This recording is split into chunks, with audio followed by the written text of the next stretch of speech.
أعوذ بالله من الشيطان الرجيم.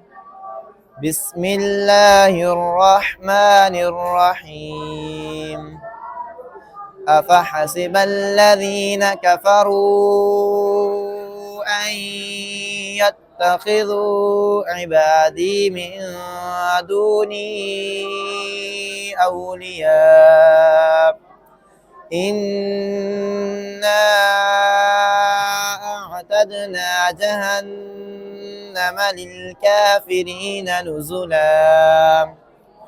قل هل ننبئكم بالأخسرين أعمالا الذين ضل سعيهم في الحياة الدنيا وهم يحسبون أنهم يحسنون صنعا. أولئك الذين كفروا بآيات ربهم ولقائه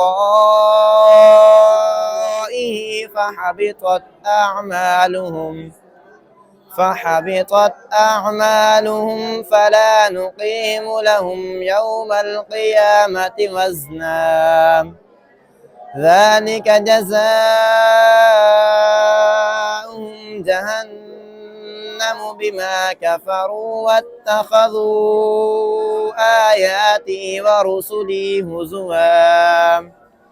إن الذين آمنوا وعملوا الصالحات كانت لهم جنات الفردوس نزلا خالدين فيها لا يبغون عنها حولا. قل لو كان البحر مدادا لكلمات ربي لنفد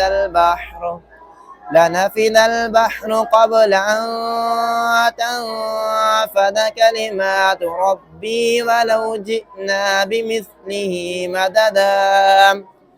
قل إنما أنا بشر مثلكم يوحى